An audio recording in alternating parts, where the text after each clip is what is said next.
Hi students, welcome to Principles of Management subject class. In today's class, we are going to discuss about managerial roles or role of managers. So, management అనేది most important for any kind of business or any kind of A group. ఎక్కడ సమూహం ఉంటే అక్కడ నిర్వహణ అవసరం అవుతుంది.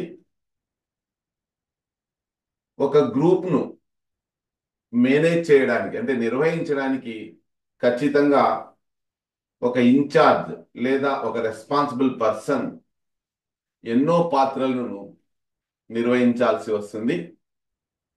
Okay, ఈ roles of managers సంబంధించి కెనడాలో ప్రస్తుతం 1938లో జన్మించాడు. ప్రస్తుతం కెనడాలో మేనేజ్మెంట్ ఇన్స్టిట్యూట్లో ప్రొఫెసర్గా వర్క్ చేస్తున్నారు.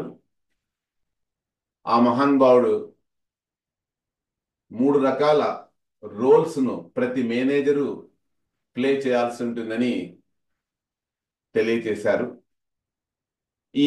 మళ్ళీ తిరిగి ఈ 3 రోల్స్ ఆఫ్ మేనేజర్స్ మళ్ళీ తిరిగి మొత్తం ఓవరాల్ గా 10 రోల్స్ లో మీకు తెలియచేయబడుతుంది. నంబర్ 1 ఏమంటే ఇంటర్పర్సనల్ రోల్స్. ఇంటర్పర్సనల్ రోల్స్ అంటే ఒక వ్యక్తి మరొక వ్యక్తితో వివిధ రకాల పాత్రలను నటించాల్సి ఉంది, లేదంటే అభినయించాల్సి వస్తుంది, లేదంటే ఎగ్జిక్యూట్ చేయాల్సి వస్తుంది. Interpersonal roles. నేను విద్యార్థులతో, నేను అధ్యాపకులతో, నేను ప్రిన్సిపల్తో వ్యవహరించాల్సి వస్తుంది. వాటిని ఇంటర్పర్సనల్ రోల్స్ అంటాము. Okay, right. సెకండ్ వన్ ఏమంటే ఇన్ఫర్మేషనల్ రోల్స్. ఇన్ఫర్మేషనల్ రోల్స్ అంటే ఇన్ఫర్మేషన్ పాస్ చేయాలి. నేను ఏం చెప్తున్నానో విద్యార్థులు తెలియచేయాలి, నేను ఏం చెప్పబోతున్నానో హెచ్ఓడికి తెలియచేయాలి, నేను ఏ విధంగా టీచింగ్ సంబంధించిన వివిధ కార్యక్రమాలు చేస్తున్నానో ప్రిన్సిపల్కు తెలియచేయాలి. Informational roles. ఓకే, ఇక మూడోది డెసిషనల్ రోల్స్. నిర్ణయాలు తీసుకోవాల్సి ఉంటుంది. ఓకేనా? సో ఈ 3 రకాల roles, interpersonal roles, okay, informational roles, decisional roles, ఈ 3 రకాల రోల్స్ లో 10 పాత్రలను మేనేజర్ నిర్వహించాల్సి వస్తుంది. అదే రోల్స్ ఆఫ్ మేనేజర్. వాటిని మనం ఈరోజు కూలంకుషంగా డిస్కస్ చేసుకోబోతున్నాం. మై డియర్ స్టూడెంట్స్, ఒక వ్యక్తి ఒక ఫ్యామిలీకి కుటుంబ పెద్దగా వ్యవహరించాలి. అదే తరగతికి వెళ్తే క్లాస్లో అధ్యాపకుడిగా వ్యవహరించాలి. అదే ప్రిన్సిపల్ దగ్గరికి వెళ్తే ఒక సబార్డినేట్ అంటే ప్రిన్సిపల్కు కింది స్థాయి అధికారిగా వ్యవహరించాల్సి వస్తుంది. ఓకే, ఇట్లా ఎన్నో పాత్రలు ఒక అధ్యాపకుడు వ్యవహరించాల్సి వస్తే, మరి ఒక వ్యాపార సంస్థలో మేనేజర్ 10 పాత్రలు నిర్వహించాల్సి వస్తుంది. ఆ 10 పాత్రలను స్థూలంగా 3 రకాల రోల్స్ లో మనము డిస్కస్ చేసుకోబోతున్నాం. ఆల్రెడీ చెప్పాను, ఇంటర్పర్సనల్, ఇన్ఫర్మేషనల్, డెసిషనల్. వాటినే మనం డిస్కస్ చేసుకోబోతున్నాము. దీనికి సంబంధించిన యాక్టివిటీ కూడా మండే మీతోనే క్లాస్లో చేయించబోతున్నాను. ఓకే, క్లుప్తంగా వాటి గురించి మనం డిస్కస్ చేసుకోబోతున్నాం. Please kindly pay your attention. Now I will share the file. Thank you.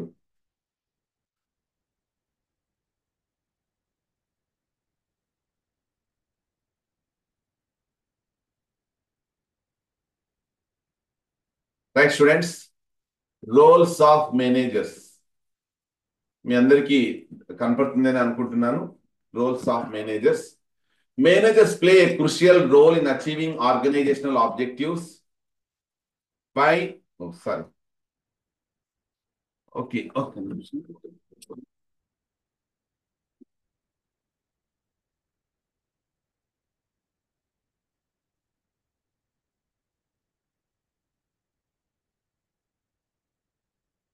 Sorry for the disturbance.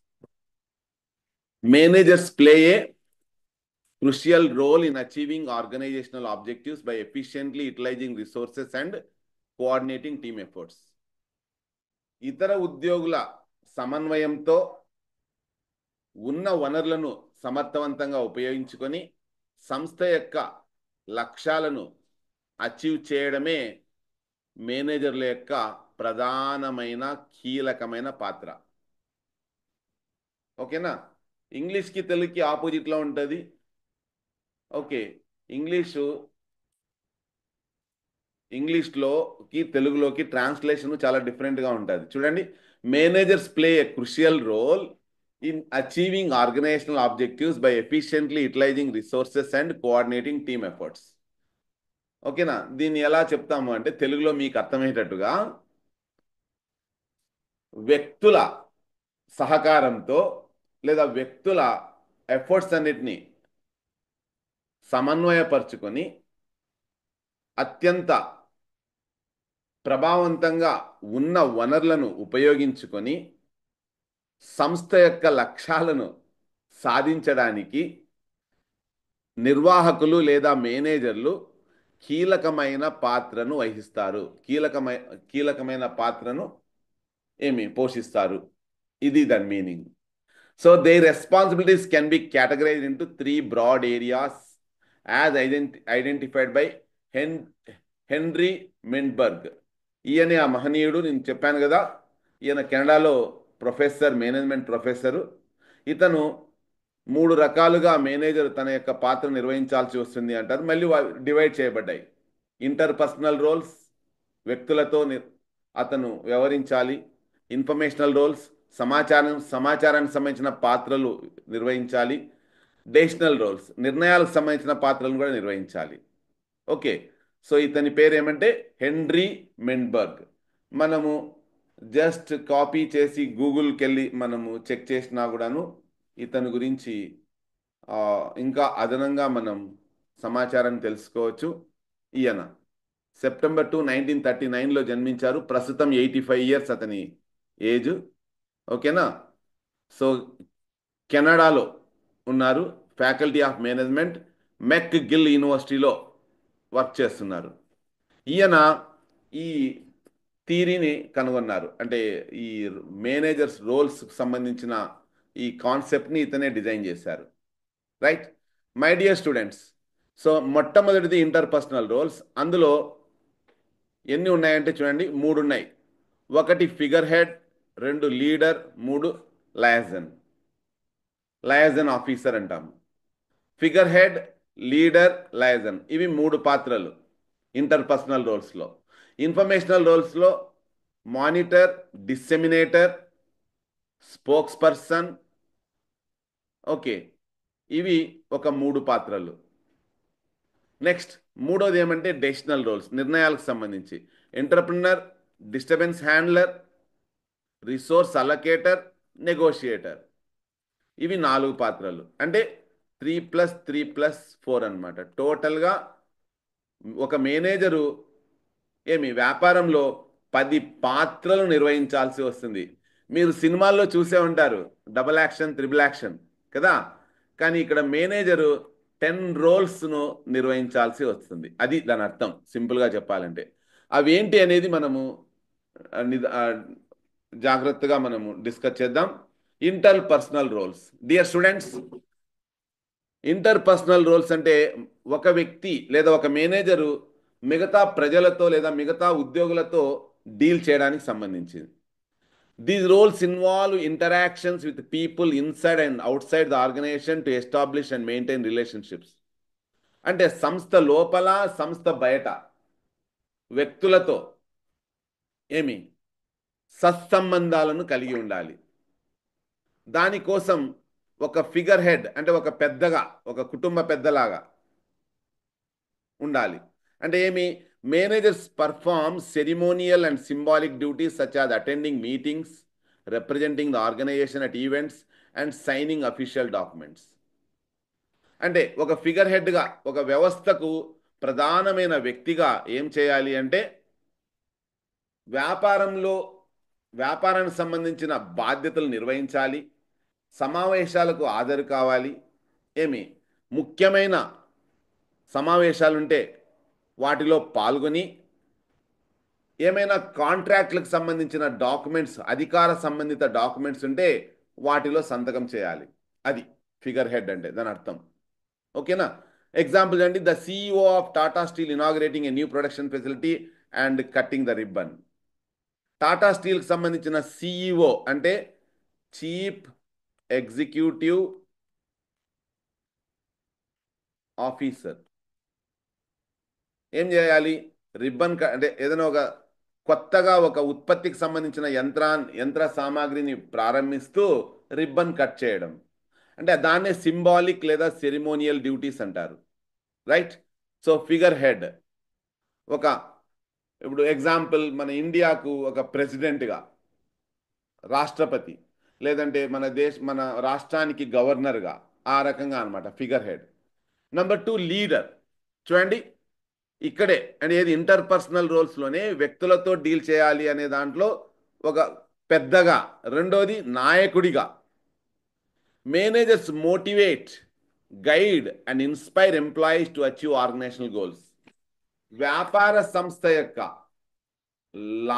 లక్ష్యాలను సాధించడానికి ఉద్యోగులను ఏం చేయాలా? ప్రేరణ కలిగించాలా, మోటివేట్ అంటాం. గైడ్ మార్గదర్శకం వహించాలా.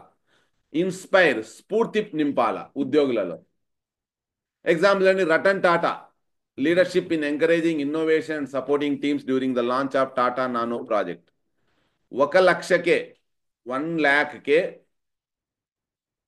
కారు అనేదే Nano concept, Tata Nano project. దానికి సంబంధించి అసలు ఆటోనే అప్పట్లో 2 lakhs ఉండేది. అలాంటిది మధ్యతరగతి వాళ్లకు కేవలం 1,00,000 రూపాయలలోనే కారును అందించాలనే ఒక లక్ష్యంతో ఉద్యోగులందరినీ మోటివేట్ చేశాడు, గైడ్ చేశాడు, ఇన్స్పైర్ చేశాడు. ఎవరు? రతన్ టాటా. ఆ రకంగా ఒక నాయకత్వ లక్షణాలను కలిగి ఉండాల మేనేజర్ అనే అతను. ఇది రెండో పాత్ర. ఇక మూడో పాత్ర ఏమంటే బ్రిడ్జ్ లాగా ఉండాల. అంటే బ్రిడ్జ్ అంటే ఇక్కడ ఎగ్జాంపుల్, మధ్యలో ఒక వంక ఉందనుకోండి, నీళ్లు పోతూ ఉంటాయి, ఫ్లో అవుతూ ఉంటుంది. అది దాటాలి అంటే మధ్యలో ఇట్లా బ్రిడ్జ్ ఉండాలి. అప్పుడు మాత్రమే యూతుల నుంచి అవతలకి మనం వెళ్ళగలుగుతాం. అదేవిధంగా ఒక మేనేజరు ఒక బ్రిడ్జ్ లాగా ఉండాల. అంటే దాని అర్థం ఏంటంటే సంస్థలో ఉద్యోగులు ఉంటారు, ఇది సంస్థ, ఇదంతా బయట ప్రపంచం అనుకోవచ్చు మనం. ఇదంతా బయట ప్రపంచం అనుకోవచ్చు. సో సంస్థలో ఉద్యోగులతోనూ సంబంధం కలిగి ఉండాలి, ప్లస్ బయట ప్రపంచంలోని వ్యక్తులతోనూ సంబంధం కలిగి ఉండాలి. అంటే ఒక లయజన్ ఆఫీసర్ అంటే managers act as a bridge to maintain relationship with external stake holders, బయట వ్యక్తులతోనూ, ఇతర సంస్థలతోనూ, మరియు మన సంస్థలోని ఉద్యోగులతోనూ ఒక బ్రిడ్జ్ లాగా, ఒక వారధి. బ్రిడ్జ్ అంటే వారధి లాగా ఉండాలి. ఈ రకంగా మనుషులతో సంబంధం కలిగి ఉండటాన్నే మేనేజరు ఇంటర్పర్సనల్ రోల్స్ కింద మనం తీసుకుంటాము. ఈ ఇంటర్పర్సనల్ రోల్స్ కింద 3 యాక్షన్ చేయాలి, త్రిబుల్ యాక్షన్ అనమాట. ఓకే, ఇప్పటికి మనం మేనేజర్ యొక్క 3 రకాల పాత్రలను డిస్కస్ చేసుకున్నాము ఇంటర్పర్సనల్ రోల్స్ కింద. ఇప్పుడు మనం ఇన్ఫర్మేషనల్ రోల్స్ డిస్కస్ చేస్తాం. అంటే మేనేజరు సమాచారాన్ని కూడాను అందించాలి.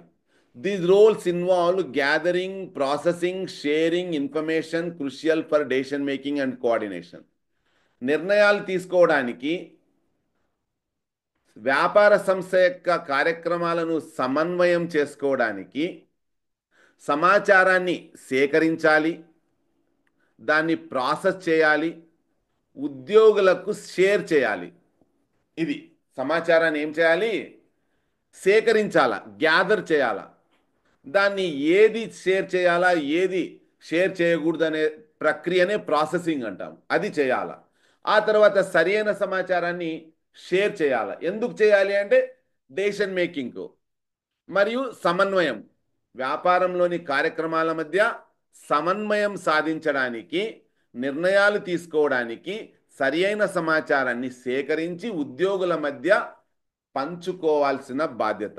ఇదే ఇన్ఫర్మేషనల్ రోల్స్ అంటే. ఇందులో భాగంగా ఏం చేస్తాడంటే మానిటర్. మానిటర్ అంటే సూపర్వైజ్ చేయడం, గమనించడం. Managers collect and analyse information to understand internal and external environments. అంతర్గత మరియు బహిర్గత వాతావరణాన్ని అర్థం చేసుకోవడానికి మేనేజరు సమాచారాన్ని సేకరించి విశ్లేషించాల. కలెక్ట్ చేసి అనలైజ్ చేయడం అంటే, కలెక్ట్ అంటే సేకరించుట, అనలైజ్ అంటే విశ్లేషించుట, అది మానిటరింగ్ అంటాం. Okay right students. సో మీకు లైజన్ ఆఫీసర్కి హెచ్ఆర్ మేనేజర్ యొక్క ఎగ్జాంపుల్ కూడా ఇక్కడ ఉంది. క్యాంపస్ ప్లేస్మెంట్స్లో టాప్ టాలెంట్ను, మంచి విద్యార్థులను అట్రాక్ట్ చేసుకోవడానికి సంబంధించింది లైజన్ ఆఫీసర్. అదే ఎక్స్టర్నల్ స్టేక్ హోల్డర్స్ అని అంటాము. రైట్. సో నెక్స్ట్ ఇన్ఫర్మేషనల్ రోల్స్లో monitor. A marketing manager at Flipkart tracking consumer behaviour and market trends during festive sales. పండుగలప్పుడు అమ్మకాలలో కన్జ్యూమర్ యొక్క ప్రవర్తనను, మార్కెట్ ట్రెండ్స్ను ఎప్పటికప్పుడు ట్రాక్ చేయడానికి సంబంధించిన డ్యూటీనే మనము మానిటర్గా మనం చెప్పుకోవచ్చు. దానికి బెస్ట్ ఎగ్జాంపుల్ ఫ్లిప్కార్ట్లో కన్జ్యూమర్. ఫ్లిప్కార్ట్ అనేది ఒక ఈ కామర్స్ సంస్థ. ఓకే, ఆ సంస్థలో ఒక మేనేజర్గా పనిచేస్తున్న వ్యక్తి కన్జ్యూమర్ బిహేవియర్ను ట్రాక్ చేయడము, మార్కెట్ ట్రెండ్స్ను అబ్జర్వ్ చేయడము, ఇదంతా చేయడానికి సంబంధించింది. నెక్స్ట్ డిస్సెమినేటర్ అంటే manager share relevant information with employees and team members to ensure smooth operations. ఏ మాత్రం ఆటంకాలు లేకుండా వ్యాపార కార్యక్రమాలు నిరవధికంగా కొనసాగడానికి ఉద్యోగులతో ముఖ్యమైన సమాచారాన్ని పంచుకోవాలి. టీమ్ మెంబర్స్తో లేదా ఉద్యోగులతో ముఖ్యమైన సమాచారాన్ని మేనేజర్స్ పంచుకోవాలి. ఆ రకంగా పంచుకునే ప్రక్రియను లేదా పాత్రనే డిస్సెమినేటర్ అంటారు. ఎగ్జాంపుల్ చూడండి. A branch manager at HDFC bank explaining updated RBI guidelines to employees. ఒక హెచ్డిఎఫ్సి బ్యాంకులో ఒక మేనేజర్గా పనిచేస్తున్న వ్యక్తి రీసెంట్గా వచ్చిన ఆర్బీఐ మార్గదర్శకాల గురించి ఆ సంస్థలో పనిచేసే బ్యాంకు ఉద్యోగులకు తెలియచేయాల్సిన బాధ్యత బ్రాంచ్ మేనేజర్కు ఉంది. ఆ రకంగా బ్రాంచ్ మేనేజరు ఆర్బీఐ మార్గదర్శకాలను తన తోటి ఉద్యోగులకు తెలియచేయడానికి సంబంధించిన పాత్రనే డిస్సెమినేటర్ అంటారు. I hope you are trying to understand. Dear students, నేను ఏం చెప్తున్నానో అది మీకు అర్థం చేసుకోవడానికి ప్రయత్నిస్తున్నారా లేదా? ఓకే, నెక్స్ట్ స్పోక్స్ పర్సన్ అంటే సంస్థ తరపున మాట్లాడాలి బయట ప్రపంచంతో. అలాంటి వ్యక్తులనే స్పోక్స్ పర్సన్ అంటారు.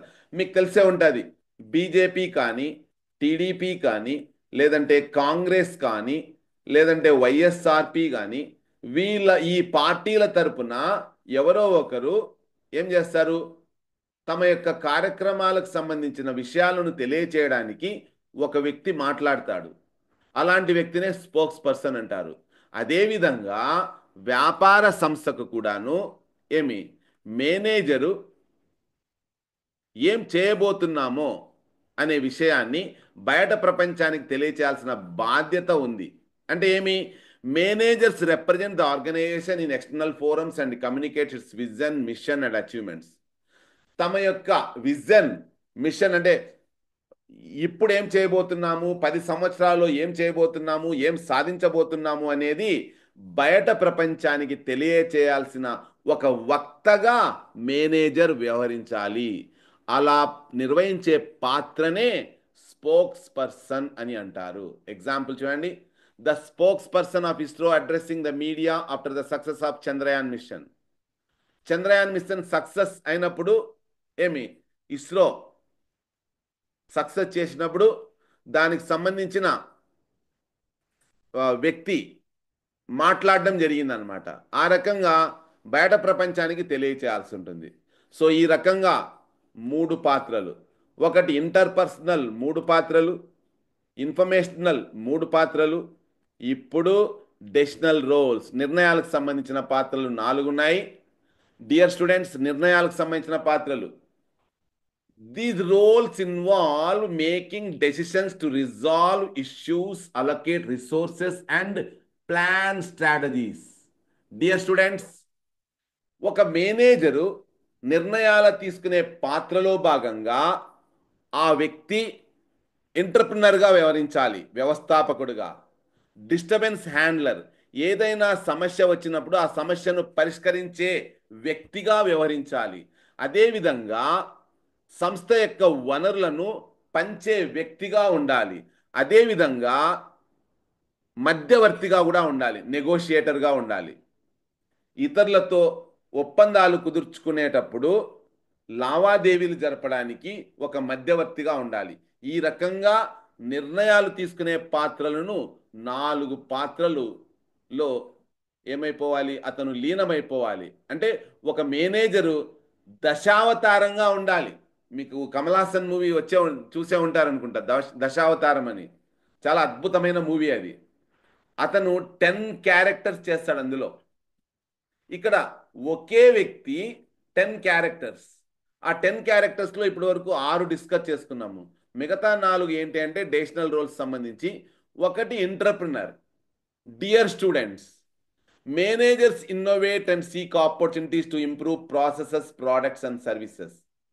ఎప్పటికప్పుడు నిర్వాహకులు నిరంతరం అవకాశాలను వెతుకుతూ వ్యాపారం యొక్క ప్రక్రియలను మెరుగుపరుచుకోవడానికి, వస్తువులలో మార్పులు తీసుకురావడానికి, సర్వీసెస్లో ఒక విభిన్నత్వాన్ని తీసుకురావడానికి నిరంతరం ప్రయత్నించడానికి సంబంధించిన పాత్రనే వ్యవస్థాపక పాత్ర అంటాము. దాన్ని ఇంగ్లీష్లో ఎంటర్ప్రినర్ అంటారు.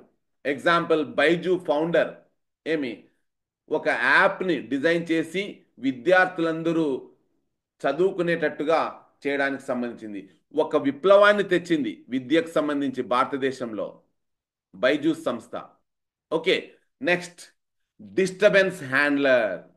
Dear students, managers address unexpected challenges, conflicts and crisis that disturb operations. ఎప్పటికప్పుడు వ్యాపార కార్యకలాపాలలో ఆటంకాలు ఎదురవుతుంటాయి. అలా ఆటంకాలు ఎదురవడానికి ఎన్నో సవాళ్లు కారణమవుతాయి, వివాదాలు కారణమవుతాయి, క్రైసిస్ సంక్షోభాలు కారణమవుతాయి. వాటన్నిటినీ కూడాను తగ్గించడానికి లేదా అంతమొందించడానికి, సమస్య లేకుండా చేయడానికి ఒక మేనేజరు డిస్టర్బెన్స్ హ్యాండ్లర్, సమస్యలు పరిష్కరించే వ్యక్తిగా కూడాను నటించాల్సింది కాదు, ఆ పాత్రలో అతను లీనమైపోయి పాత్రకు న్యాయం చేయాల్సి వస్తుంది. Disturbance handler. Right students, managers address unexpected challenges, conflicts and or crisis that disturb operations. IndiGo ఎయిర్లైన్స్లో ఏదైనా ఫ్లైట్ డిలే అయిందిరా అంటే ఏదైనా సాంకేతిక సమస్యల వలన కస్టమర్లకు ఇన్కన్వీనియన్స్ కలిగించకుండా, ఇన్కన్వీనియన్స్ తగ్గించడానికి ఆ మేనేజరు ఎవరితో, ఈ ప్యాసింజర్తో మాట్లాడాలి. ఏదైనా ఆల్టర్నేటివ్ మరొక ఫ్లైట్ను వాళ్లకు ప్రత్యామ్నాయంగా చూపాల్సి ఉంటుంది. దాని యొక్క అలా చేయడాన్ని డిస్టర్బెన్స్ హ్యాండ్లర్ అని అంటాము. Next, resource allocator. Dear students, managers decide how to distribute resources like time, money, personnel among different projects or departments. Manager చేతుల్లో టైం ఉంటుంది, డబ్బు ఉంటుంది, ఉద్యోగులు ఉంటారు. పర్సనల్ అంటే వ్యక్తులు కాదు, ఉద్యోగులు. ఓకేనా, ఉద్యోగులు. ఈ 3 ఉంటాయి. ఈ మూడింటిని సమర్థవంతంగా ఉపయోగించాల్సిన బాధ్యత మేనేజర్కు ఉంటుంది. ఆ రకంగా ఉపయోగించే పాత్రనే రిసోర్స్ అలొకేటర్ అంటారు. దానికి best example project manager at LNT. LNT అంటే లార్సన్ అండ్ టూబ్రో కంపెనీ. ఈ కంపెనీ మీకు మెట్రోని, హైదరాబాద్లో మెట్రోని చేసింది. తర్వాత పెద్ద కన్స్ట్రక్షన్ కంపెనీ ఇది. ఈ కంపెనీ ఏమి the project manager at L&T allocating man power and budget for large infrastructure project like building A metro system. హైదరాబాద్లో మెట్రో ఉంది. ఆ మెట్రో నిర్మించాలి అంటే దాదాపు 3 years పైనే పట్టింది. 20,000 కోట్లు పైనే ఖర్చు అయ్యింది. మరి అంత పెద్ద ప్రాజెక్ట్ని సక్సెస్ఫుల్గా నిర్వహించాలి అంటే డబ్బు ఉండాలి, మ్యాన్ పవర్ ఉండాలి, వాటన్నిటినీ టైము, వీటన్నిటినీ కోఆర్డినేట్ చేసుకొని చేయగలగాలి. సో అది ప్రాజెక్ట్ మేనేజర్ చేయగలుగుతాడు. ఆ రకంగా చేసే వ్యక్తినే రిసోర్స్ అలొకేటర్ అంటారు. ఇక last one my dear students, negotiator. Managers negotiate on behalf of the organization to secure favourable terms and agreements. సంస్థకు అనుకూలంగా ఒప్పందాలు కుదుర్చుకోవడానికి సంస్థ తరపున మేనేజర్సు బయట ప్రపంచంతో లేదా ఇతర వ్యాపార సంస్థలతో ఎప్పటికప్పుడు లావాదేవీలు జరపాల్సి ఉంటుంది. అలా జరపడాన్ని నెగోషియేటర్ పాత్రగా మనము చెప్పుకోవచ్చు. Okay, the procurement manager at Maruti Suzuki negotiating with suppliers for better pricing on raw materials. Maruti Suzuki కార్లు ఉత్పత్తి చేయాలి అంటే స్టీల్ అవసరం అవుతుంది. ఓకేనా, వివిధ రకాల మోటార్స్ అవసరం అవుతాయి. ఓకే, ఇవన్నీ కావాలి అంటే అవి అందించే సప్లయర్స్తో తక్కువ ధరకు నాణ్యమైన వస్తువులు అందేటట్టుగా చేయాల్సిన బాధ్యత ప్రొక్యూర్మెంట్ మేనేజర్ తీసుకోవాలి. ఆ రకంగా ప్రొక్యూర్మెంట్ మేనేజర్ నెగోషియేటర్గా వ్యవహరిస్తారు. సో ఈ రకంగా my dear students, manager interpersonal రోల్లో భాగంగా 3 పాత్రల్లో అతను మమేకమైపోవాలి. రైట్, ఇన్ఫర్మేషనల్ రోల్స్లో భాగంగా 3 పాత్రలలో మమేకమైపోవాలి. చివరిది డెసిషనల్ రోల్స్లో భాగంగా 4 పాత్రలలో, ఓవరాల్గా 10 పాత్రలలో పరకాయ ప్రవేశం చేసి వ్యాపారాన్ని సక్సెస్ఫుల్గా నిర్వహించాల్సి ఉంటుంది. This is about roles of manager, my dear students. I hope you understood this. Thank you so much for your patient listening.